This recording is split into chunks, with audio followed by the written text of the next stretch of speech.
بسم اللہ الرحمن الرحیم۔ السلام علیکم، کیسے ہیں کسان دوستوں؟ امید کرتا ہوں بالکل خیریت سے ہوں گے۔ آج ہم بات کریں گے کہ گندم کے سٹے میں دانوں کی تعداد کس طرح بڑھائی جا سکتی ہے۔ گندم کے سٹوں میں جو دانوں کی تعداد ہوتی ہے 50 بھی ہو سکتی ہے، 60 بھی ہو سکتی ہے، 70 بھی ہو سکتی ہے، 75 بھی ہو سکتی ہے۔ تو جتنے دانے زیادہ ہوں گے اتنی ہی ہماری پیداوار زیادہ ہوگی۔ جہاں پر ہم لوگ فاسفورس کا استعمال کر رہے ہوتے ہیں، نائٹروجن کا استعمال کر رہے ہوتے ہیں، پوٹاش کا استعمال کر رہے ہوتے ہیں، دوسرے مائکرو نیوٹرنٹس کا استعمال کر رہے ہوتے ہیں، اگر ہم یہاں پر ایک اور مائکرو نیوٹرنٹس کا اضافہ کر دیں تو یقیناً جو آپ کی پیداوار ہے اس میں کافی حد تک اضافہ ہو سکتا ہے، کیونکہ جتنے زیادہ دانے ہوں گے اتنی زیادہ آپ کی پیداوار ہوگی۔ ہمارے کسان دوست کیا کرتے ہیں، دوسری کھاد دے دیتے ہیں، اس طرف توجہ نہیں دیتے۔ کیا ہوتا ہے کہ جو ہمارا سٹا ہوتا ہے اس کی جو اوپر والی تہہ ہوتی ہے، اوپر والا جو حصہ ہوتا ہے وہ خالی رہ جاتا ہے، یا پھر جس ٹائم فروری کے اینڈ میں یا پھر مارچ کے سٹارٹ میں بعض اوقات بہت زیادہ شدید گرمی پڑ جاتی ہے تو جو ہمارا دانہ ہوتا ہے وہ پچک جاتا ہے، کیونکہ بالکل چھوٹا سا رہ جاتا ہے۔ تو جس ٹائم ہماری جو گندم کی پیداوار ہے اس میں کافی زیادہ کمی واقع ہو رہی ہوتی ہے، تو ہم لوگ سوچتے ہیں کہ ہم نے یہاں پر پوٹاش کا بھی اچھا استعمال کیا تھا، نائٹروجن کا بھی کیا تھا، فاسفورس کا بھی کیا تھا، باقی ہم نے ویڈیسائڈ کا بھی استعمال کیا، پھر ہماری جو پروڈکشن ہے وہ اس سے اتنی زیادہ کم کیوں ہوئی ہے، ہمارے جو دانے ہیں وہ کم کیوں بنے ہیں۔ تو آئیے ٹیکنیکل نقطہ ہے، آپ نے اس چیز کو سمجھنا ہے۔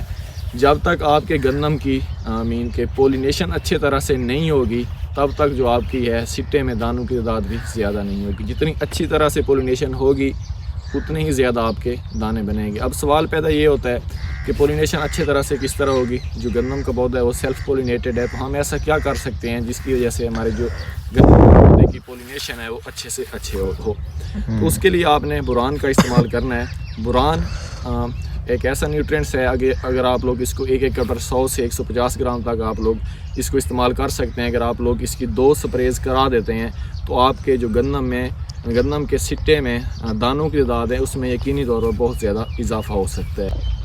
اب سوال پیدا یہ ہوتا ہے کہ ہم نے بوران کا استعمال کس ٹائم کرنا ہے؟ اگر آپ لوگ اس کا اچھے وقت پر اس کا استعمال کرتے ہیں تبھی آپ کو اس کا فائدہ ہے۔ اگر اس کے بعد آپ لوگ اچھے ٹائم پر جو بہترین اس کا پیک لیول ہے وہاں پر اگر آپ لوگ اس کا استعمال نہیں کرتے تو پھر آپ کا بھوسا تو زیادہ ہو سکتا ہے، جسے ہم لوگ توڑی کہتے ہیں، پودے کی ہائٹ بھی بڑی ہو جائے گی، سب کچھ ہو جائے گا، لیکن سٹے میں جو دانوں کی تعداد ہے وہ نہیں بڑھے گی۔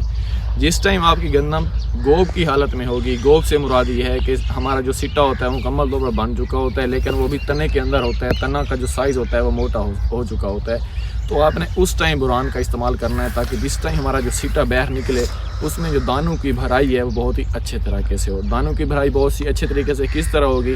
اس ٹائم ہمارا پودا جیسے ہی سٹے کے اوپر آتا ہے تو فوراً اس کے بعد وہ پولینیشن کرنا سٹارٹ کر دیتا ہے۔ جتنی اچھے طریقے سے پولینیشن ہوگی اتنی ہی زیادہ جو دانے بنیں گے اور صاف ظاہر ہے کہ جتنے زیادہ دانے بنیں گے اس ٹائم ہماری جو پروڈکشن ہے وہ بھی زیادہ ہوگی۔ اگر اس ٹائم آپ نے سپریز کا استعمال کر دیا ہے، کہ اگر اس ٹائم آپ گندم کو پوٹاش کا بھی سپرے چکا ہے یا پھر آپ نے فلڈ کیا کر دیا ہے تو جہاں پر آپ کے زیادہ دانے بنیں گے وہاں پر دانوں کا جو سائز ہے وہ بھی بڑا بنے گا، اس کا وزن بھی زیادہ ہوگا اور وہ چمکدار دانے بنیں گے، جس کی وجہ سے آپ کی پروڈکشن بہت ہی زیادہ ہو سکتی ہے۔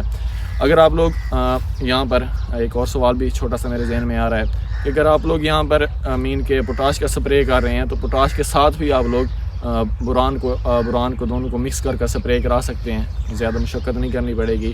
اگر اسی طرح آپ گندم جو ہے پیلی ہونا شروع ہو چکی ہے، کمزور ہے، آپ کو لگ رہا ہے یہاں پر NPK کا سپرے کرنا چاہیے جس میں نائٹروجن، فاسفورس اور پوٹاش تینوں ہوتی ہیں، اگر 20-20 کی بات کی جائے تو اگر اس کے ساتھ بھی آپ لوگ بوران کو مکس کر سپرے کر دیتے ہیں تو آپ کو اس سے اچھا خاصا فائدہ ہو سکتا ہے۔ لیکن اگر سیٹا نکل چکا ہے، اس میں دانے بن چکے ہیں، تو اس کے بعد اگر آپ لوگ بوران کا استعمال کرتے ہیں تو پھر آپ کو اس کا کوئی خاطر خواہ فائدہ نہیں ہوگا۔ تو اگر اس ویڈیو سے ریلیٹڈ آپ کا کوئی بھی سوال ہے تو لازمی شیئر کیجیے گا۔